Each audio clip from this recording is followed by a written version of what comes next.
Muy buenas tardes a todos los que se conectan con Forest City a otra sesión de Diálogo Abierto. Estamos aquí juntos nuevamente con Denar y Angelo para estudiar la palabra de Dios, para dialogar, para aprender, para que a través del diálogo también Dios nos muestre alguna perspectiva diferente y más profunda de su carácter. Y por eso estamos contentos de estar con ustedes. Vamos a comenzar con una oración. Denar, ¿querés orar? Sí, seguro. Gracias, Señor, te damos por la oportunidad que tenemos de estar aquí, dialogar, aprender, conocerte más, y como siempre pedimos la presencia de tu Espíritu para que nos guíe. En nombre de Jesús. Amén. Muy bien. Amén. Antes de comenzar, quiero decirles que hoy terminamos con la etapa o con la temporada de Hechos.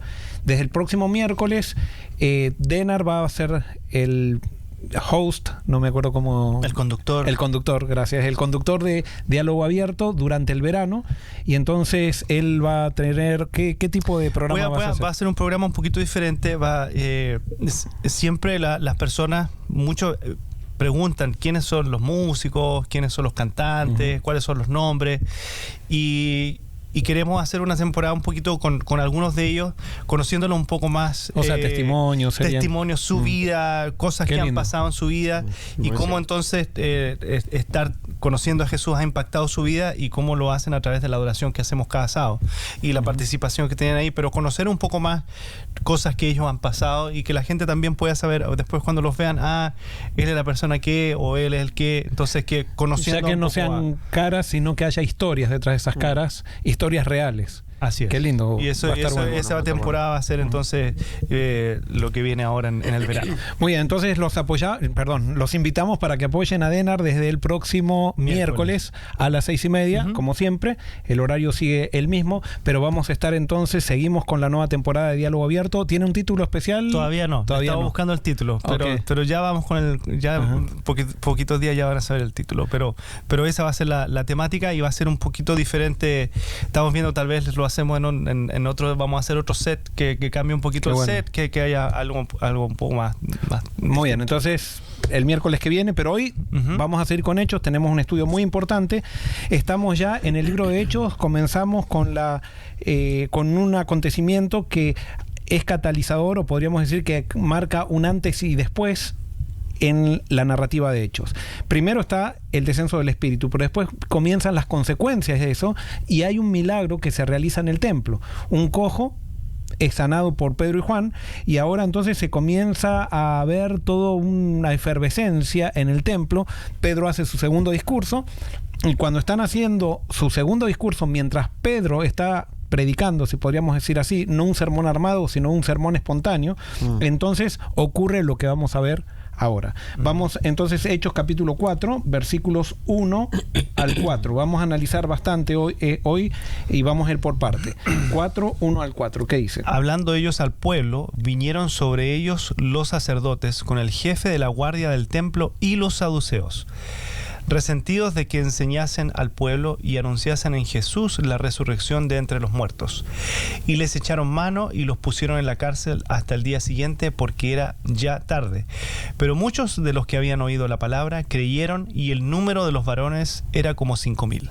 Muy bien, esta campaña evangélica tuvo un resultado impresionante. O sea, primero fueron 3,000 y ahora 5,000. O sea, es algo masivo. Pero tenemos que ver que ahora comienza a dar resultado la obra de Jesús y la obra incluso de los discípulos que habían hecho. Jesús nunca los había mandado fuera de Judea y de Israel, y ahora empiezan a ver los resultados de eso. Ahora vamos a ver algunas cosas. Primero dice que vinieron sobre ellos. O sea, cuando dice vinieron sobre ellos, no se dice de una manera amable, ¿no? Da a entender que vinieron sobre ellos, es como decir, ¿qué hacen acá? Sí, mi versión dice se vieron enfrentados, dice mi versión. ¿Se vieron enfrentados quiénes? ¿Los discípulos o se vieron enfrentados los sacerdotes? Dicen, ¿no? Pedro y Juan le hablaban a la gente, se vieron enfrentados por los sacerdotes. Muy bien, se vieron enfrentados. Sí, no fue muy amable esto. Y ellos los sacerdotes venían preocupados. ¿Y por qué venían preocupados? Dice que ahí estaba el jefe de la guardia del templo. Y a esta misma persona nosotros la encontramos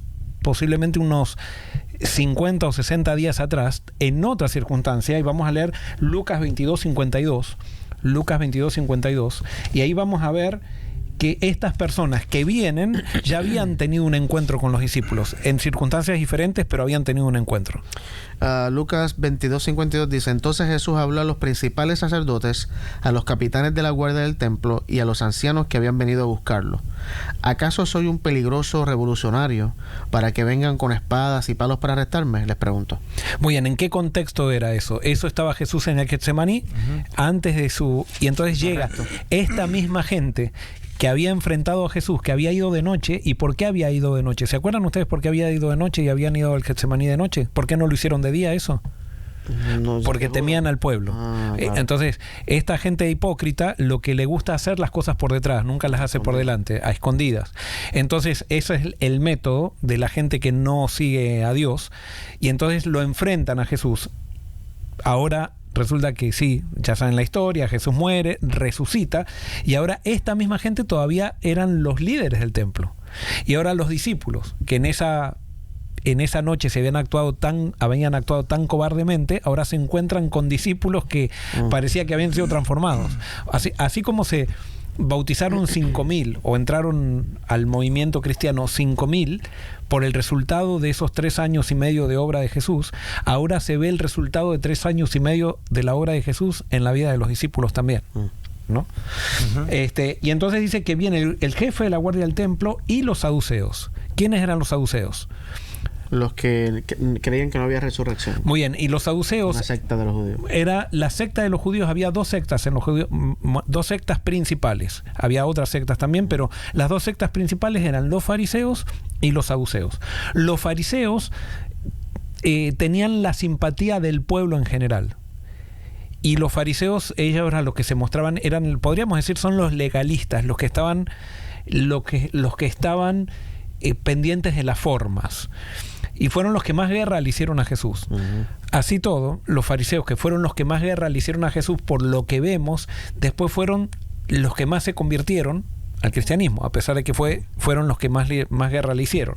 Y después estaban los saduceos. Los saduceos representaban una minoría del pueblo, pero eran los más ricos. Y eran los que tenían el control del templo. Y ellos eran los que manejaban el templo, eran los que tenían el sacerdocio. Entonces, a los fariseos no les gustaba la política romana, no querían unirse con los romanos. Los saduceos sí. Ellos querían mantener el poder, querían estar ayornados, si podríamos decir así. Ellos querían estar actualizados con la cultura. Entonces, los saduceos no tenían problema de que se construya un circo romano en Jerusalén. Los fariseos era lo peor. Entonces, siempre estaban peleados. Los fariseos iban al Sanedrín, no porque les gustara estar en el Sanedrín, pero si ellos dejaban el Sanedrín en manos de los saduceos tomaban todo el poder y era una guerra de poder. Entonces, por eso los fariseos querían tener control del Sanedrín, pero los saduceos también estaban en el Sanedrín. Entonces, es allí que vienen, esta gente del Sanedrín es la que viene en contra de Pedro y Juan. Entonces, dice que estaban, no sé cómo dice en tu versión, Ángelo, pero dice que estaban, en mi versión dice, resentidos, que enseñaban al pueblo y anunciaran en Jesús la resurrección de entre los muertos. La Biblia dice, estaban sumamente molestos, por la misma razón. Ajá. Muy bien, ellos estaban por... ¿Y qué era esto? ¿Qué era qué? ¿Qué era esto? Y que Jesús había resucitado, o sea, que es resurrección de los muertos. Sí, pero dice que ellos estaban molestos y resentidos que enseñaran al pueblo y anunciaran en Jesús la resurrección de entre los muertos. ¿Por qué? Porque entonces si Jesús resucitó, sea resurrección. Pero ellos no creían eso, ellos no creían por la eso, resurrección. los saduceos estaban enseñando algo en contra de la doctrina. O sea, estaban enseñando algo en contra de la doctrina de los saduceos. Y en la doctrina de los saduceos ellos decían que no había resurrección. Entonces, ellos se molestaron porque le estaban enseñando al pueblo que Jesús resucitó. Claro, yo me imagino que muchos saduceos, como su doctrina decía que no había resurrección, cuando resucitó Jesús y le decían Jesús resucitó, ellos ¿qué pensaban? Que era mentira. Y eso es lo que hace cuando una persona cree ciegamente una doctrina. Una vez que le enseñaron una doctrina, ya no se pone a analizar. Ya no, más si es una doctrina del grupo de los saduceos, que era una doctrina. Entonces yo, para ser parte del grupo de los saduceos, tenía que creer en la doctrina de la resurrección. Entonces, si yo creía que Jesús había resucitado, dejaba de ser saduceo. Y entonces perdía todos los beneficios que tenía el hecho de ser saduceo. No, y aquí dice, o sea, también las versiones que estaban resentidos porque le estaban enseñando al pueblo. Y ellos eran los que tenían que enseñar al pueblo. Correcto.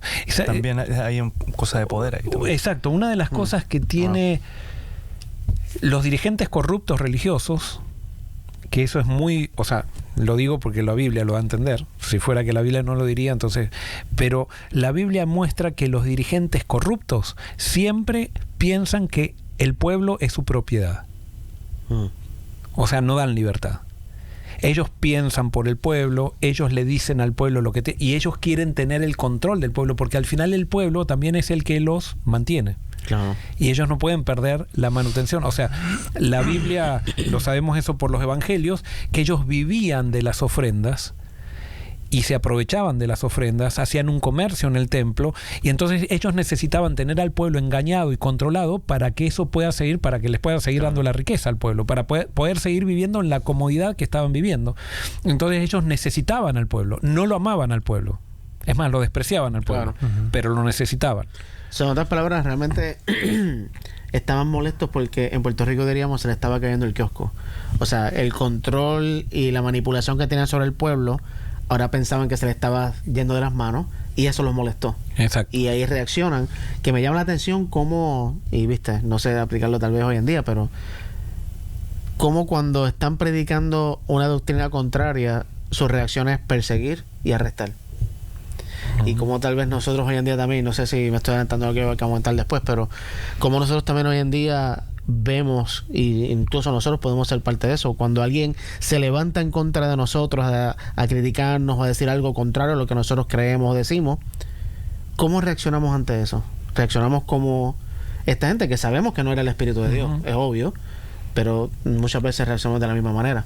Sí, y esto es un problema que se genera en el cristianismo institucional. O sea, esto de que haya dirigentes, esto no es un problema del cristianismo en sí, sino que es un problema del cristianismo institucional, donde hay dirigentes que comienzan a pensar que por la posición de responsabilidad que tienen, ellos tienen derechos por sobre la gente. Y eso Jesús lo denunció. Acá no quiere decir entonces que todo cristianismo está mal, sino que hay cristianismos donde se siguen los principios de Jesús y cristianismos donde no se lo siguen.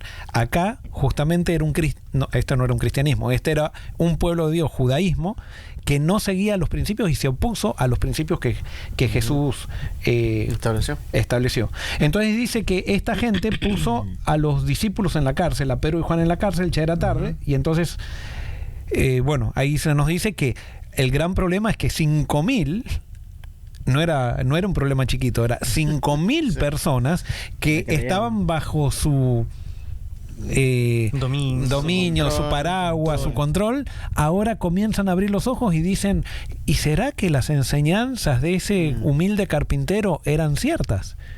Y no había problema porque Jesús era judío. Entonces Jesús era un miembro más del templo, y eso lo vemos que Jesús nunca dijo yo me voy del templo o no tengo nada que ver con el templo, pero para estos dirigentes Jesús era una piedra en el zapato, o fue una piedra en el zapato, porque Jesús le hacía pensar a la gente y ellos querían que la gente no piense, que eso es lo que hacen generalmente los sistemas religiosos. Los sistemas religiosos históricamente se han caracterizado por hacer que la gente que está bajo su paraguas no piense. Y se sienten amenazados cuando la gente piensa por sí misma. Y entonces sigue. Versículo 5 y 6, ¿qué dice? ¿Tú? ¿Yo? Sí. Al día siguiente, el concilio, integrado por todos los gobernantes, ancianos y maestros de la ley religiosa, se reunió en Jerusalén. El sumo sacerdote Anás estaba presente junto con Caifás, Juan, Alejandro y otros parientes del sumo sacerdote. Muy bien. No, y seguí, por favor. Hicieron entrar a los 2 discípulos y le preguntaron, ¿con qué poder o en nombre de quién han hecho esto? Muy bien, vamos hasta ahí. Okay. Primero, dice que al día siguiente se reúne el Sanedrín, se reúnen todos y ahí están Anás y Caifás, que eran justamente los que habían estado en el juicio con Jesús. Entonces ellos ya ven que este problema se les está haciendo grande y no les gusta porque ellos habían pensado que triunfaban matando a Jesús y ahora resulta que se dan cuenta que no, o sea, algo están amenazados, se sienten amenazados. Ahora lo interesante es que Anás y Caifás no estaban solos. ¿Con quién estaban? Estaban con el Sanedrín. Pero es interesante que acá Lucas nos va a entender cómo estaba formado el Sanedrín. ¿Y cómo estaba formado el Sanedrín? Pura familia. Pura familia. O sea, ellos habían buscado poner el puesto a su primo, a su esposo, a su esposa, a sus tíos. Bueno, no es mujeres acá no había todavía en el Sanedrín.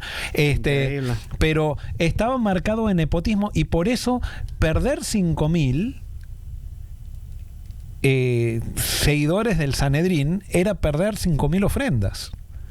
O sea, no era, por eso el problema parece que era simplemente un problema doctrinal, digamos, teológico, y generalmente en las iglesias corruptas utilizan los problemas teológicos para tirar abajo a alguien, porque si no, no lo puedes tirar abajo.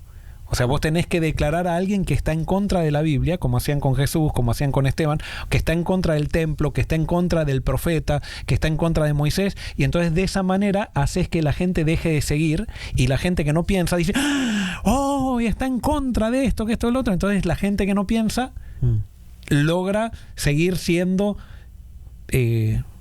ciegamente sumisa. Manipulada, realmente. Sí, manipulada porque o sea, y entonces eso es lo que pasaba. Entonces por eso esto era tan importante. Toda la familia, imagínense cómo se afectaba toda la familia que vivía del sistema con que haya un cambio. Bueno, no era uno de estos, ¿quién era? Anás y Caifás, ¿no era uno de ellos? Anás era el suegro de Caifás. Claro, que ya no era realmente en posición, no era, pero seguía. Claro, pero lo que pasa es que Anás era uno de estos autoritarios que se había jubilado. Exacto. Y como Caifás era su yerno que lo había puesto, pero Anás decía, mi yerno le falta el poquito de carácter. Entonces Anás seguía siendo realmente, en función, seguía siendo la autoridad. Increíble. Y todo lo consultaban con él. La corrupción que había en ese... Pero todos los sistemas humanos tienden a la corrupción, a no ser que nosotros sigamos los principios de Cristo. Claro. Los principios de Cristo limpian a los sistemas humanos. Pero sin Cristo, los sistemas humanos se corrompen todos. Y entonces dice, una de las cosas que hacen una pregunta, en mi versión dice, ¿con qué potestad o en nombre de quién habéis hecho esto vosotros? Es interesante porque estos dirigentes siempre tenían esa pregunta. Vamos a leer Mateo 21-23. Denar, vos antes que me quede dormido. ya. Antes que te duermas. No, estoy prestando mucha atención. Estás concentrado, estás orando. Sí. No perdonamos una aquí. No. Me pusiste en el medio aquí. Mateo, ¿cuánto? 21-23. Estoy dormido. 21-23. Aquí está. Cuando vino al templo, los principales sacerdotes y los ancianos del pueblo se acercaron a él mientras enseñaba y le dijeron, ¿con qué autoridad haces estas cosas? ¿Y quién te dio esta autoridad? Fíjense que cuando dicen con qué autoridad, si lo decimos en palabras más simples, ¿qué sería? ¿Quién te dio permiso? Oigan, ¿quién te dio permiso? Y en otra pregunta es, ¿dónde está el poder? O sea, tenemos que reconocer dónde está el poder, porque si vos no reconoces dónde está el poder, entonces, esto tiene que decir, es como, digamos, si lo pusiéramos en términos de hoy, es como si alguien viene y te dice, y Denar, vos estás ordenado como para decir ¿qué es la ordenación? La ordenación es una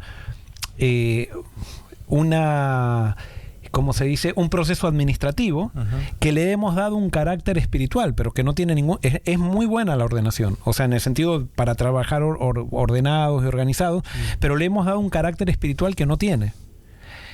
Claro, la iglesia medieval sí le dio un carácter corrompido con respecto a lo que es la teología bíblica, porque la iglesia medieval decía que la iglesia le daba autoridad a alguien, y con esa autoridad que le daba, le entregaba el Espíritu Santo a alguien para que esa persona haga su ministerio. Entonces, si la iglesia no te entregaba el Espíritu Santo, vos no estabas capacitado para ser ministro. Pero nosotros los protestantes que no creemos en la autoridad de la iglesia, como creía la iglesia medieval, nosotros a la ordenación no le damos ningún valor espiritual, es simplemente un valor organizativo, pero no espiritual. Incluso a veces dicen que simplemente es un reconocimiento, ¿no? Es correcto, es un reconocimiento, no hay nada especial que ocurra en una ceremonia de ordenación ni nada por el estilo, porque la ordenación, de acuerdo a la Biblia, la da directamente Dios a través del Espíritu Santo. Amén. Entonces, cuando alguien tiene el Espíritu Santo, esa es la autoridad. Y ellos le preguntan, ¿con qué autoridad? Porque nosotros no les dimos permiso para predicar acá. Y esto es lo que hace un poquito, lo que deja un poquito mal a las personas que no son protestantes. Y cuando digo que no son protestantes de espíritu. O sea, el espíritu protestante es muy disruptivo. ¿Por qué? Porque el espíritu protestante dice que cada uno tiene la capacidad de seguir a Dios y de interpretar la Biblia sin necesitar que la iglesia me diga qué es lo que tengo que pensar. Eso es el espíritu protestante. Pero hay muchas personas que se dicen protestantes que han dejado el espíritu protestante ya hace siglos. O sea, admiran a Lutero, admiran a los reformadores, pero piensan lo que dice el teólogo más famoso ahora. Y matan a los reformadores de ahora. O sea, no quieren saber nada con los reformadores de ahora. Entonces, ese mismo espíritu estaba metido allí. Y ellos, ¿se acuerdan también cuando Juan el Bautista estaba predicando? Mandaron una delegación y ¿qué le preguntaron? Lo mismo. ¿Con qué autoridad haces lo que haces? Entonces, cuando estamos en Cristo, no necesitamos una autoridad para hacer lo que hacemos. Alguien puede decir, pero esto es muy, muy desordenado. Justamente, sí, es desordenado en cierto sentido. El espíritu no provoca desorden, pero sí el espíritu provoca un movimiento, y eso se llama movimiento vivo, movimiento orgánico, donde todos pueden aportar al todo. Y no es que simplemente, no es una línea jerárquica donde solamente los que están en la dirigencia pueden aportar, sino que todos aportan al todo, ordenadamente, porque no es desordenado esto, ordenadamente, pero todos tienen autoridad, todos tienen el poder. Y por eso acá vemos dos modelos de liderazgo diferentes. Uno, vemos que están en el aposento alto todos reunidos y orando, y espiritualmente todos, absolutamente todos, reciben el Espíritu Santo. Todos reciben el poder de Dios. En cambio, tenemos el modelo jerárquico que presentaban los judíos del Sanedrín, que solamente tenían poder los que estaban en línea con el Sanedrín y decían lo que el Sanedrín quería que digan.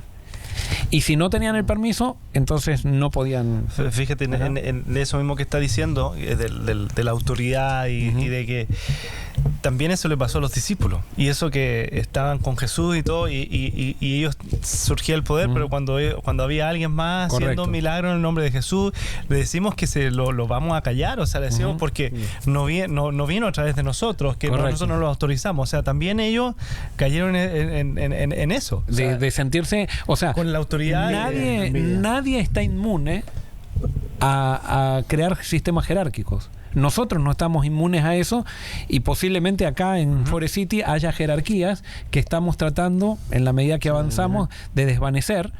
Pero naturalmente, cuando la gente comienza a admirar personas, cuando una persona se transforma en maestro, naturalmente la gente empieza a poner eso. O sea, nos empieza a dar jerarquías, y si nosotros no somos intencionales en ir en contra de eso, las jerarquías se forman naturalmente, porque es parte del proceso del pecado. Es parte del proceso del pecado. Muy bien, entonces, ¿qué es lo que contesta Pedro y Juan? Especialmente Pedro. Vamos al versículo 8 al 12. ¿Quién lo lee?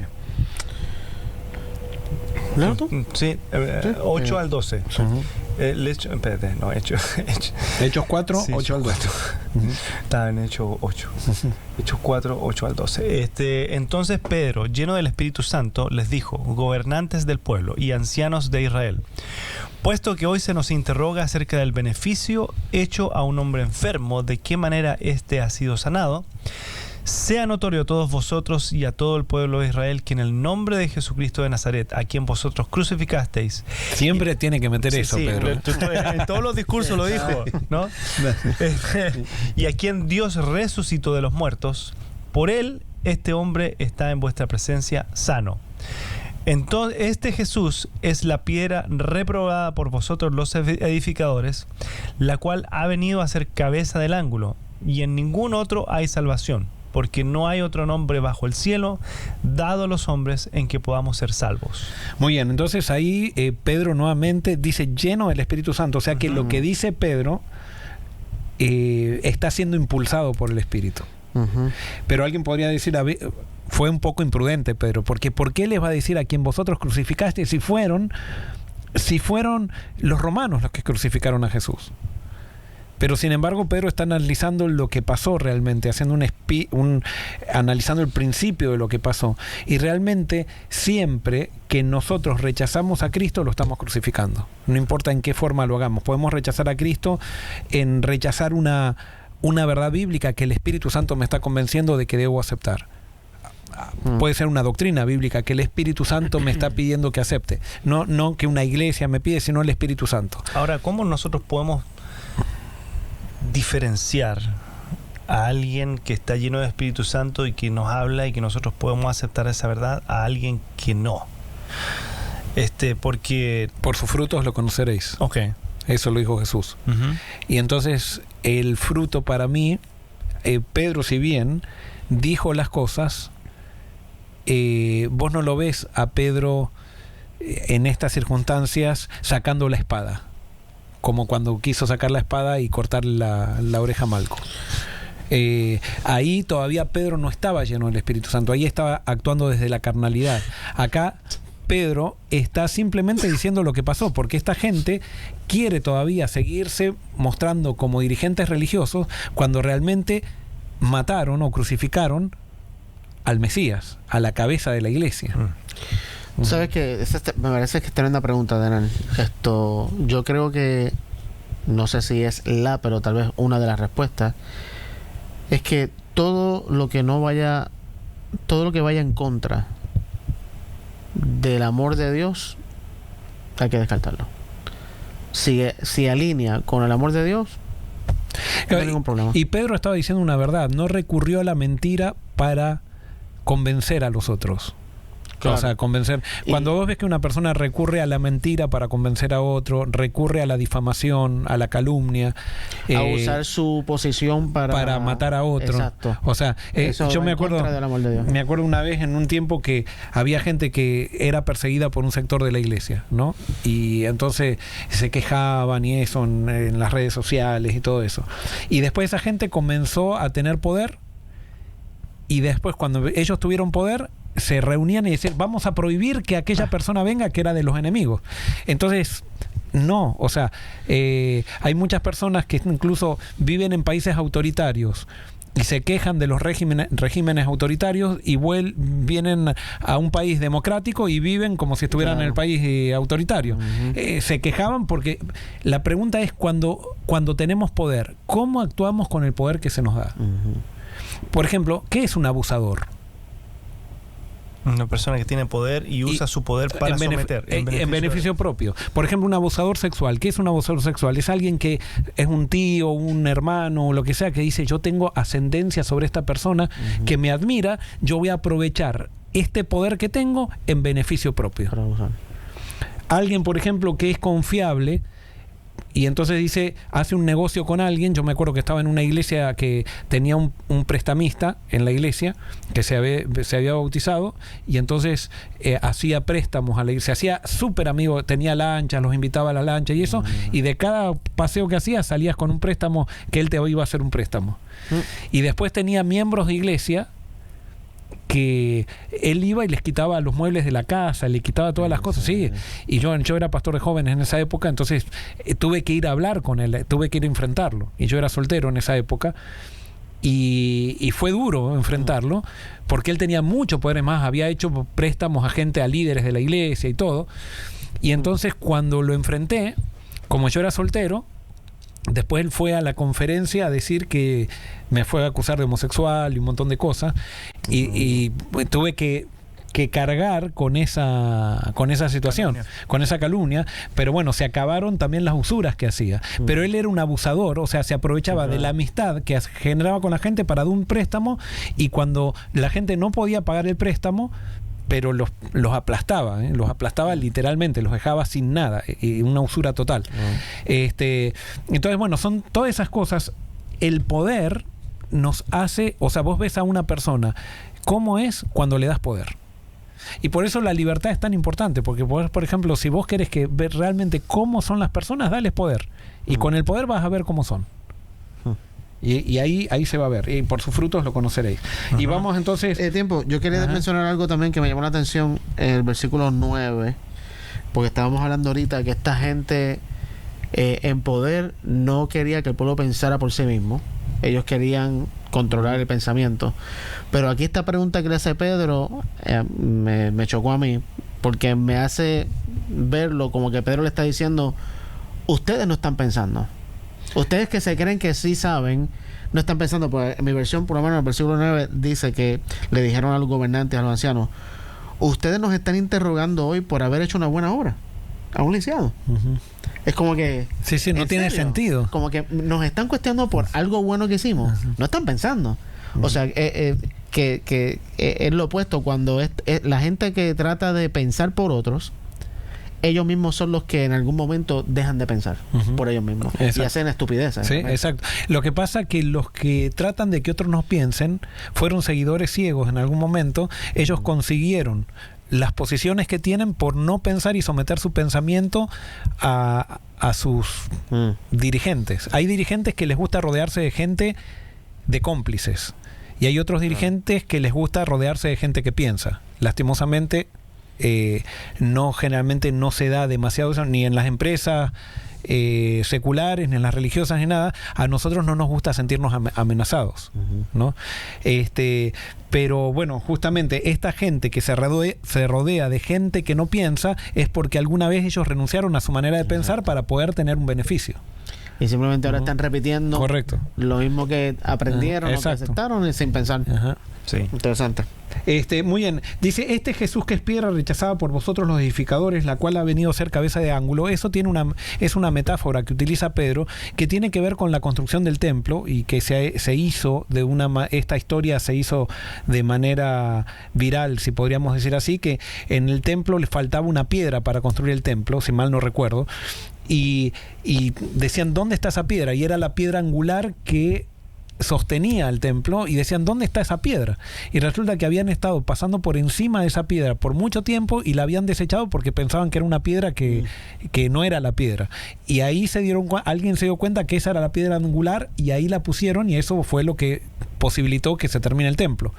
Entonces, lo mismo está diciendo acá Pedro. Ustedes dice: estaba la piedra angular entre nosotros, nadie se dio cuenta, y ustedes desecharon la piedra angular que era la necesaria para construir el templo de la iglesia que ustedes están queriendo construir. Y ahí le tocó otro tema. Claro, exacto. Es muy cercano a ellos, muy sensible a ellos. Muy sensible a ellos, ¿no? Y entonces versículo 13 al 17, ¿qué dice? Los miembros del concilio quedaron asombrados cuando vieron el valor de Pedro y de Juan, porque veían que eran hombres comunes sin ninguna preparación especial en las escrituras. También los identificaron como hombres que habían estado con Jesús. Sin embargo, dado que podían ver allí de pie entre ellos al hombre que había sido sanado, no hubo nada que el concilio pudiera decir. Así que les ordenaron a Pedro y a Juan que salieran de la sala del concilio y consultaron entre ellos.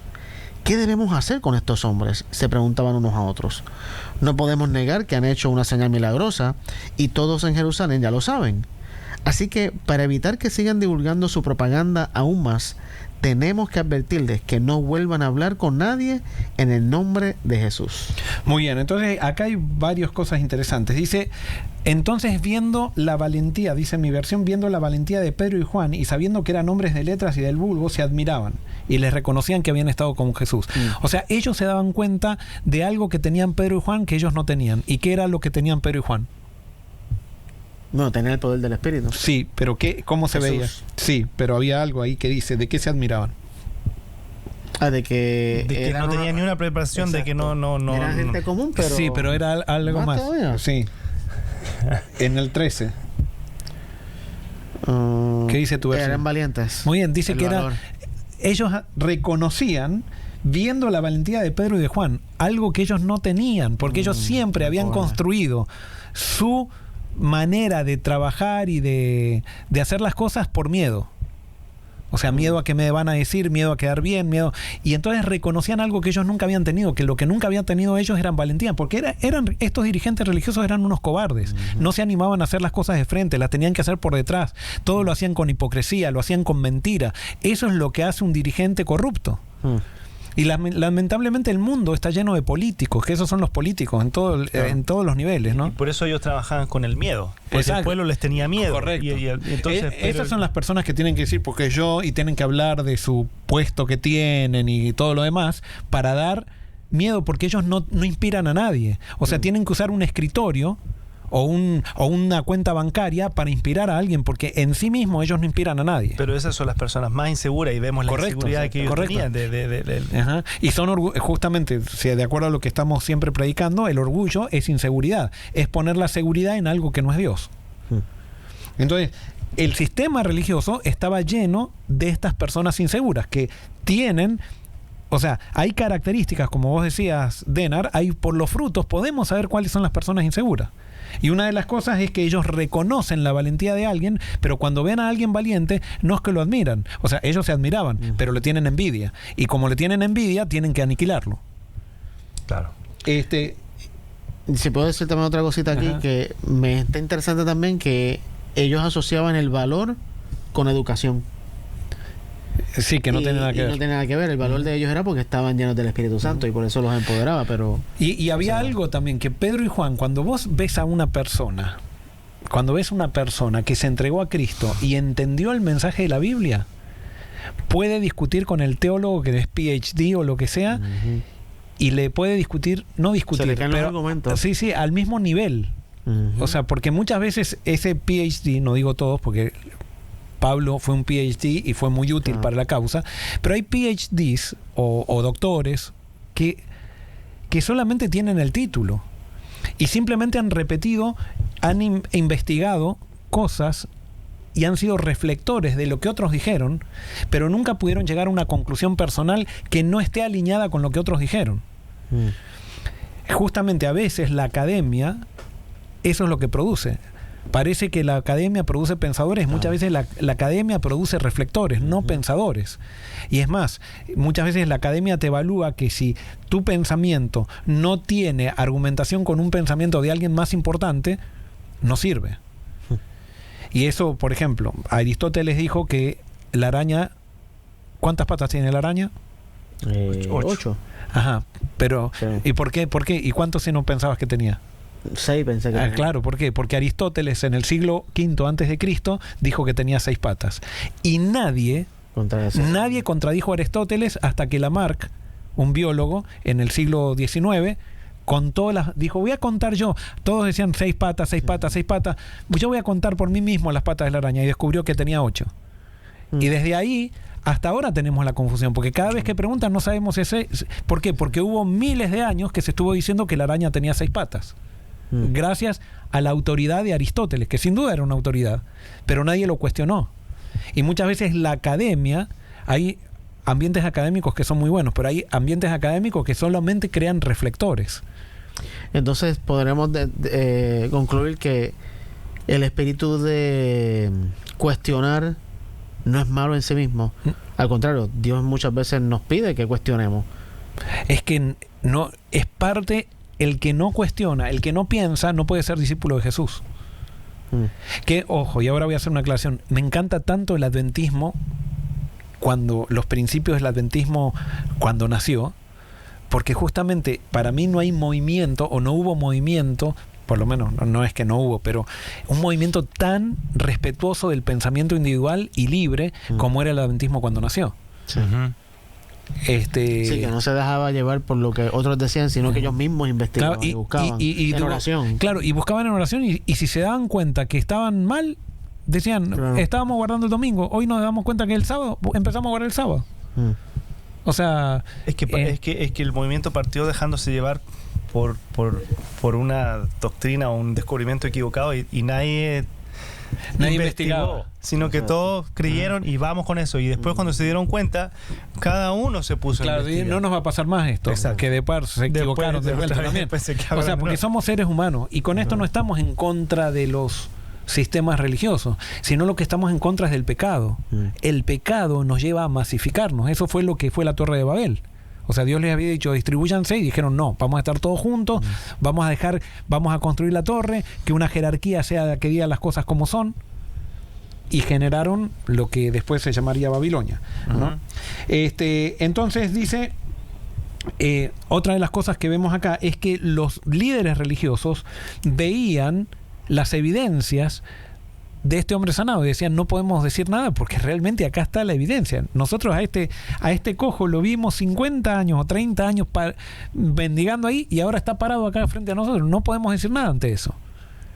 Pero ante las evidencias, entonces, ¿qué hacemos? Y entonces dice, en mi versión, dice en el versículo 16, ¿qué haremos con estos hombres? Porque de cierto señal evidente ha sido hecha por ellos, notoria a todos los que viven en Jerusalén, y no lo podemos negar. La evidencia estaba. O sea, en otras palabras, ellos lo que están reconociendo, dicen, estas personas, estos dos pescadores, que son líderes espirituales, son una amenaza, una piedra en el zapato para el statu quo. ¿Qué hacemos? No podemos dejar, tenemos que hacer algo. Nos están amenazando. Tenemos todas las evidencias de que realmente lo hicieron. Evidentemente tienen un poder que nosotros no tenemos. Y tenemos todas las evidencias, pero ¿qué hacemos con estos hombres? Y entonces el versículo 17, ¿qué dice? Sin embargo, para que no se divulgue más entre el pueblo, amenacémosles para que no hablen de aquí en adelante a nombre alguno en este nombre. Ajá, entonces ellos sabían que todo lo que había hecho, pero ¿qué hicieron? Los amenazaron. No piensan. No, y es lo mismo que hizo Pilato. Es lo mismo que hizo Pilato. O sea, yo sé que es inocente, pero entonces mándelo a azotar. Increíble. O sea, entonces ahora vamos a amenazarlos. Sabemos que ellos están diciendo la verdad, tenemos todas las evidencias, pero vamos a seguir creyendo como nosotros nos enseñaron que debemos creer. Y por eso muchas veces nuestras ideas de Dios reemplazan la revelación de Dios. Claro. Nuestro orgullo, ¿sabes? No nos deja reconocer que estuvimos mal. No nos deja reconocer que estuvimos mal y decir, mira, sí, creí algo que era mal, veo la vida, ¿sabes? Y no es que, no sé, porque a veces en la fe tampoco es, o sea, hay evidencias, pero esas evidencias no necesariamente son pruebas. Entonces, o sea, porque está el elemento de fe, pero aquí, y obviamente le está pasando exactamente a Pedro y Juan lo que le pasó a Jesús todo su ministerio. Jesús hacía sanaciones, resucitó a Lázaro, y la gente decía, hay que matar a Lázaro y a Jesús. Sí. En vez de decir, diantre, este tipo resucitó. O sea, cedamos a esta nueva revelación. ¿Entiendes? Entonces es como, realmente no piensan, no analizan, no razonan. Pero da miedo esto también. A mí me da miedo. Yo te soy sincero, da miedo decir, pero entonces tenemos que ser pensadores individuales, no independientes, porque una cosa es ser un pensador independiente, pero sí tengo que ser un pensador individual y cada cosa la tengo que analizar. Ya no está todo escrito que me dicen, no, tengo que analizar cada cosa, cada circunstancia, tengo que analizar a través del Evangelio todo lo que hago. Y analizar todo lo que hago a través del Evangelio muchas veces va a contradecir lo que me enseñaron y las costumbres que tengo, que me han dado tanta seguridad por tanto tiempo. Y eso, o sea, tenemos que reconocer también, no es fácil tampoco dejarlo todo, o sea, el mismo Pedro que está aquí todavía estaba lidiando con ciertas cosas que contradecían el Evangelio de Cristo. Pero en algún momento tienes que tomar la decisión. Sí, y por eso Dios dijo, o Jesús dijo, no es cuestión de cada uno piense individualmente, sino la cuestión es que cada uno esté lleno del Espíritu. Entonces, cuando vos te llenas del Espíritu, tenés la seguridad que el sistema religioso te da, que es una seguridad artificial, pero la reemplazás con una seguridad real, que ya no depende del sistema religioso. Yo lo he vivido, por ejemplo, en ciertas iglesias, por ejemplo, que no podíamos reunirnos el sábado de mañana y teníamos que reunirnos a las 4 de la tarde, y cuando tuvimos que hacer el cambio, la gente se sentía perdida. Se sentía perdida porque le cambiaron una costumbre y yo me sentía y yo no sabía cómo guardar el sábado porque me quitaron lo que estaba acostumbrado y entonces ahí me di cuenta que, y todavía sigo pensando muchas veces, que mi experiencia religiosa muchas veces depende más de un sistema que yo he creado que realmente de Dios. Totalmente. Que realmente de Dios. Y por eso dice que al final del tiempo vamos a ser todos probados, porque todo apoyo artificial que tendremos será probado. Y ahí tenemos que tener el aceite en las lámparas, porque todos nos vamos a dormir, para poder despertarnos y tener aceite de más, ¿no? Entonces, ¿cómo sigue? Versículos 18 al 20, ¿qué dice?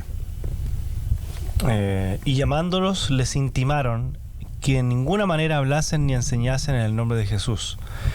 Mas Pedro y Juan respondieron diciéndoles: juzgad si es justo delante de Dios obedecer a vosotros antes que a Dios, porque no podemos dejar de decir lo que hemos visto y oído. Bueno, esto es uno de los clímax de los pasajes bíblicos. Esta frase de Pedro y de Juan, o sea, es un clímax. O sea, yo creo que es una de esas frases que hay que poner en un cuadro. O sea, ellos les ordenaron que no hablaran. Y Pedro y Juan dice, y esto tiene que ver con lo que hablábamos, o lo que vamos a hablar en la escuela sabática, o lo que hablábamos en la escuela sabática ayer, de decir, hay una escala de valores. Nosotros adoramos a Dios. Y nada, vamos a hacerle caso a ustedes si es que están alineados con Dios. Pero ustedes no son nadie si nos dan una orden contraria al Dios que adoramos, no son nadie por qué tenemos que hacerles caso. Qué lindo sería que todos los cristianos reconociéramos esa autoridad que tiene Dios sobre nosotros y adoráramos a Dios. Y no adoráramos a un sistema, a un grupo de personas. Porque hay muchas personas que saben lo que es correcto, pero cuando un sistema les pide que hagan algo contrario a lo que saben que es correcto, por la unidad, entre comillas, que es falsa unidad, se someten. Se someten. Hay personas, por ejemplo, hace un tiempo hablaba en otro país con una persona un tesorero de una conferencia, y él me decía que estaba en una situación difícil porque estaban queriendo hacer algo, la gente que estaba alrededor de él, algo que estaba contrario a su conciencia, y que le decían que él tenía que aceptar eso.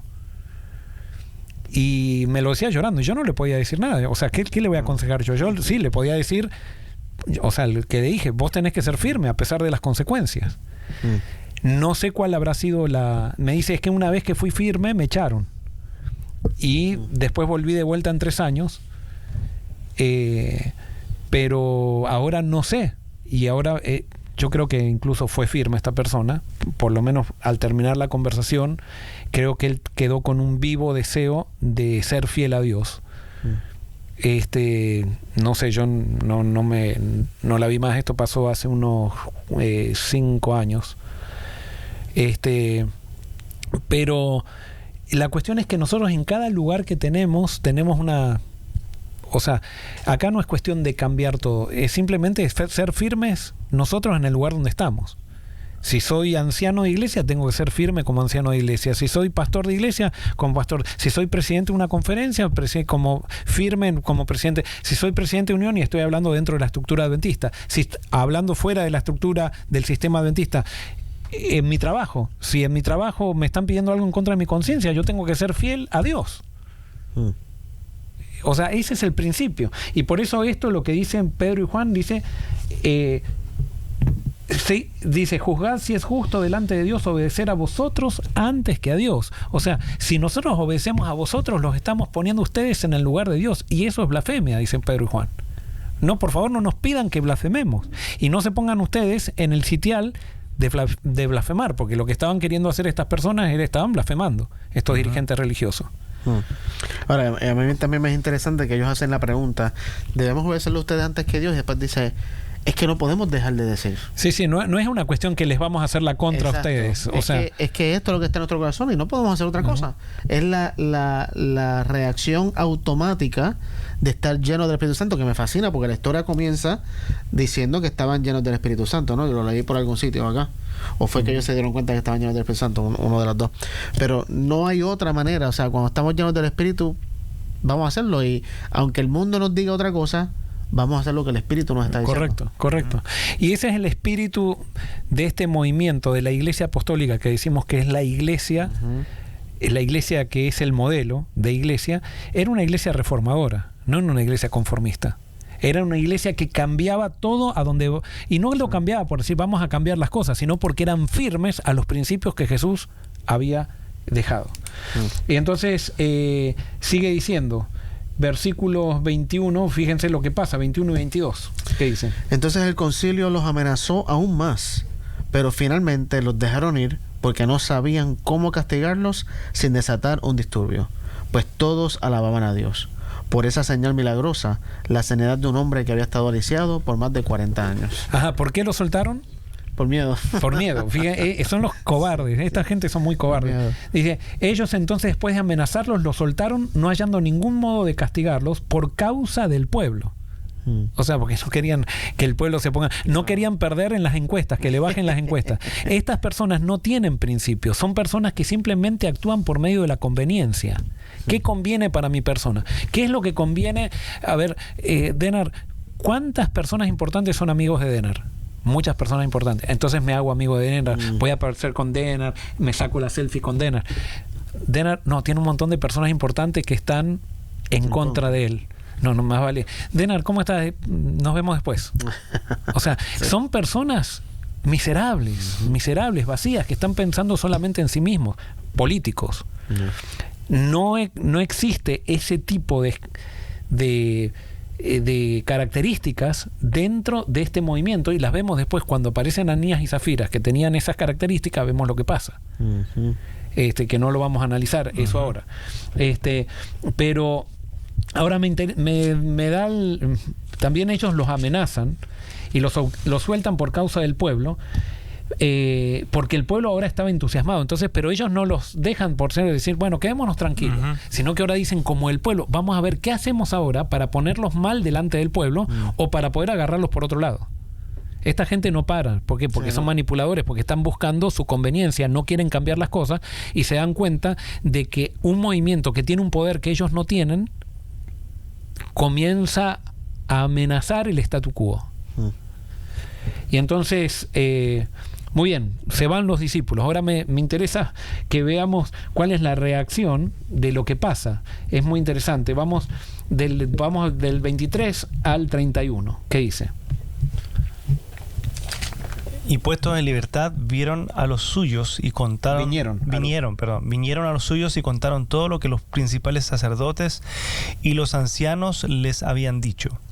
Y ellos, habiéndolo oído, alzaron unánimes la voz a Dios y dijeron: Soberano Señor, tú eres el Dios que hiciste el cielo y la tierra, el mar y todo lo que en ellos hay. Que por boca de David tu siervo dijiste: ¿por qué se amotinan las gentes y los pueblos piensan cosas vanas? Se reunieron los reyes de la tierra y los príncipes se juntaron en uno contra el Señor y contra su Cristo. Porque verdaderamente se unieron en esta ciudad contra tu santo Hijo Jesús, a quien ungiste, Herodes y Poncio Pilato, con los gentiles y el pueblo de Israel, para hacer cuanto tu mano y tu consejo habían antes determinado que sucediera.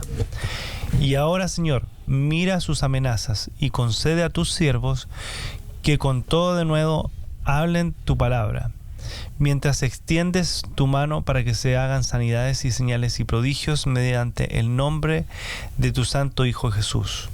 Cuando hubieron orado, el lugar en que estaban congregados tembló, y todos fueron llenos del Espíritu Santo y hablaban con denuedo la palabra de Dios. Wow.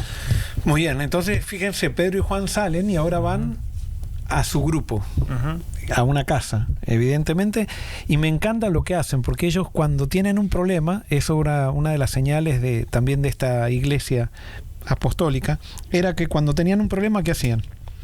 Lo dialogaban, lo consultaban. Y lo presentaban a Dios.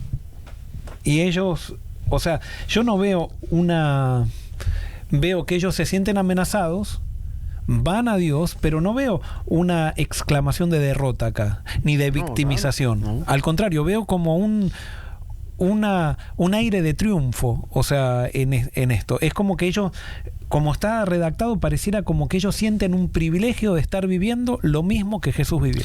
A mí también me parece, ¿verdad? Poniéndome en los zapatos de los discípulos, tal vez ellos mismos se sorprendieron de la valentía que tuvieron. Porque Totalmente, sí. Pedro, ante la amenaza, huyó, se escondió. Pero ahora no. Ahora tiene una valentía que él se da cuenta no es de él. Y regresa y dice, hermano, tuve una valentía que le dije me atreví a enfrentarme con la verdad a estos líderes. Es como que redimió todo lo que hizo en el pasado. Y entonces, cuando se da cuenta de eso, comparten, y entonces ahora todos están pidiendo, Señor, sigue dándonos esta valentía. Claro, porque no es de ellos. Una de las cosas que tenemos que entender es que todos somos cobardes.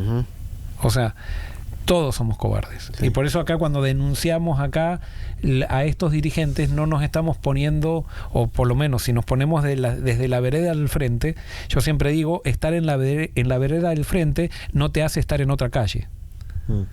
O sea, yo me puedo dar cuenta de la cobardía de los otros, pero eso no me hace a mí valiente. Entonces, la valentía... Es más, hay gente valiente que no está con Dios, pero la gente valiente que no está con Dios lo que hace es destruir, genera revoluciones. La gente que es valiente por el Espíritu, porque Dios le dio esa valentía, genera cambios y reformas que fortalecen a la iglesia, no la debilitan. Y todos somos cobardes. Y por eso me encanta, porque esta valentía se veía en el hecho de que ellos dependían de Dios y salían gozosos una vez que se llenaban el Espíritu. Dice, fíjense que en el versículo 31 se responde la oración en el acto, porque dice, cuando terminaron de orar, el lugar en que estaban congregados tembló y todos fueron llenos del Espíritu Santo y hablaban con valentía la palabra de Dios. Exacto. Qué lindo es cuando buscamos en Dios la valentía para seguir haciendo incluso lo que nos causó problemas. O sea, la persona que está con Dios no se detiene a digamos, por las amenazas de aquellos que pretenden ser autoridad y que no están con Dios. Y no se detienen incluso a discutir. Sí, acá hubo una argumentación y eso, pero ellos se van y siguen haciendo. Hay que avanzar. El que persigue tácitamente demuestra que va detrás de aquel que está persiguiendo. Siempre. Me llama la atención también que cuando ellos dicen danos valor para predicar la palabra, no era danos valor para contrarrestar lo que ellos están diciendo. Claro, para seguir haciendo lo que tenemos que hacer. No, es para seguir predicando. Jesús resucitó. Jesús resucitó. O sea, que en el contexto eso es lo que ellos estaban predicando. Que es importante, ¿sabes? Porque muchas veces pensamos, Señor, dame valentía para poder enfrentar a aquel hermano y decirle que está mal, que eso que cree, que aquello que lo otro. No es eso la valentía que el Espíritu te va a dar. Es para predicar a Jesús, para levantar a Jesús. Correcto. Y eso era lo que era Jesús, lo que los motivaba. Era el recuerdo de todo lo que Jesús hizo por ellos y que ellos no habían entendido, y ahora ellos entendían. Y eso también les ayudaba a sobrellevar el mal entendimiento de esta gente, porque ellos no era que estaban dando por sentado que estos estaban perdidos, tampoco porque los estaban persiguiendo. Aunque sí le decían, ustedes crucificaron y todo lo demás, pero ellos, es más, querían todavía seguir predicándole a esas personas y querían seguir viéndolos como parte de este movimiento que estaba surgiendo. Más adelante vamos a ver que hay un montón de sacerdotes que se convierten. Entonces, ¿cómo yo puedo saber si estoy predicando con valentía la verdad? La pregunta es, quiero que aquel que estoy denunciando, y yo no creo que tenemos que denunciar con nombre y apellido, eso es cobardía también, pero los problemas que alguien, yo me doy cuenta que tiene problemas, ¿quiero verlo de parte que forme parte de mi iglesia o lo quiero destruir y que esté siempre afuera? No sé si me explico. ¿Mi palabra es para salvar o es para que la gente realmente condene o condenar a una persona que está haciendo mal? No, yo creo que todos hemos sido Pedros, todos hemos sido cobardes, todos hemos sido... Y si es que estamos predicando es porque Dios nos dio la oportunidad. Y por eso no podemos dejar de amar a aquellos que nos persiguen, porque dentro de los que persiguen puede haber un apóstol Pablo, un Saulo de Tarso que se transforma en un apóstol Pablo. Y eso vamos a ver después también en el libro de los Hechos. En la siguiente temporada. que va a comenzar quizás por septiembre, agosto-septiembre.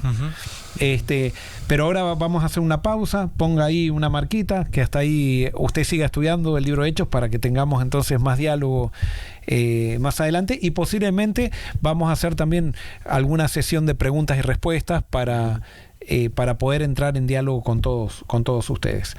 Pero bueno, por acá terminamos hoy, hemos avanzado bastante. Queremos decirles a todos ustedes, y especialmente hay gente que está viniendo al discipulado orgánico, a todos aquellos que se han inscrito en el discipulado orgánico, queremos decirles que no aflojen. En esta etapa comienza a ver, en los discipulados orgánicos que hemos visto en el pasado, van a tener miles de obstáculos que sobrellevar. No queremos decirle qué es lo que tienen que hacer, pero no piensen que un obstáculo es la voluntad de Dios, un obstáculo está determinando la voluntad de Dios para ustedes. O sea, un obstáculo puede estar determinando cuál es la voluntad del enemigo para ustedes, que el enemigo posiblemente no quiera. Y por eso queremos hacerles un llamado, o sea, decirles lo que va a venir en esta etapa. Nosotros también, como organizadores, siempre nos ha pasado, o siempre me ha pasado cuando he organizado, antes de cada discipulado orgánico, 2 meses antes, hay un montón de cosas que surgen, que están fuera de control, y que hay que seguir avanzando, como hacían los discípulos. Ante los obstáculos no podemos volver para atrás, tenemos que seguir avanzando si es que tenemos en claro que Dios nos marcó cuál es su voluntad. Ahora, si no tenemos claro que era la voluntad de Dios, entonces bueno, hagamos un alto. Pero si nosotros tenemos en claro y tuvimos en claro cuál es la voluntad de Dios, sigamos avanzando con esto, porque Dios va a tener grandes cosas para nosotros, para todos juntos. Así es que ahí en pantalla aparece la información. La página web donde pueden inscribirse, y también si tiene preguntas, el email de Jennifer para que le pueda escribir, pero ahí está toda la información. Correcto. Y entonces no sé si va a aparecer la página, ¿ya la pusieron? Sí, ya puso la página, pero okay. Ahí va a aparecer de vuelta. Ahí está la página nuevamente, ahí pueden hacer todo. Usted, si quiere, puede comunicarse con Jennifer también, pero ahí tiene toda la información, puede pagar incluso por allí. Y bueno, estamos expectantes, sabiendo de que va a ser una experiencia muy linda, una semana transformadora. Yo por mi parte les entrego diálogo abierto. Me voy, primero fui invitado a un viaje que estoy yendo con mi hijo, y después voy si Dios quiere, a visitar a mis suegros que están viviendo en Italia con mi familia. Vamos de ese viaje, nos vamos a encontrar con mi esposa y con mis hijas en Italia, allí para visitar a mis hijos, y entonces vamos a estar allí para visitar a mis suegros, con mis hijos y mi esposa. Vamos a estar allí un mes, así que nos estaremos viendo, si Dios quiere, en un mes. Vacaciones, Sí, vas a hablar italiano. Es vero. Está bien. Ya te iba a hablar en portugués. Sí. Pero ya te voy a hacer algunas preguntas ahí después. No, muy bien. Sí, Muy bien, entonces terminamos con una oración. Ángelo, ¿puedes orar? Con gusto. Querido Señor, una vez más te damos gracias por tu palabra, y en mi oración, la misma oración que los apóstoles hicieron. Señor, danos valentía para predicar tu palabra, para poder seguir exaltando a Jesús y tu amor contra viento y marea de las críticas, contra lo que sea, Señor, y que no lo hagamos tampoco con un espíritu de arrogancia, sino que lo hagamos, Señor, porque queremos que otros conozcan lo que nosotros hemos llegado a conocer. Amén. Y queremos que otros también te experimenten a ti, Señor. Así que úsanos, Señor, para poder llevar a otros este mensaje de esperanza, de amor, de salvación, que está encontrado en ti. Te pedimos una bendición muy especial por Joel, también por su familia, en estos viajes que van a estar realizando, que puedan disfrutar las vacaciones, que puedan ser usados también por ti en este viaje que van a hacer. Y nada, que continúes con nosotros como tú siempre eres, fiel, para que podamos seguir juntos preparando camino para tu venida. Esto te lo pedimos en el nombre de Jesús. Amén. Amén. Muy bien, Dios los bendiga, gracias por estar con nosotros. Me estaba olvidando que tenía que despedirme de ustedes. Así que nos estamos viendo, y sigamos en este peregrinaje hacia el cielo, investigando la palabra a través de Jesús. Y el sábado, si Dios quiere, tenemos, el viernes, el secreto de la vida, que el viernes ya está viniendo Daniel, también de vuelta, que está también de viaje. Así le mandamos un saludo, si está escuchando. No creemos que debe estar muy ocupado. Lo vi ahí con lobos, con perros que estaban dando un trineo y todo eso. Así lo esperamos acá el viernes, y el sábado entonces nos encontramos nuevamente para adorar todos juntos al Señor a través de su palabra. Que Dios los bendiga.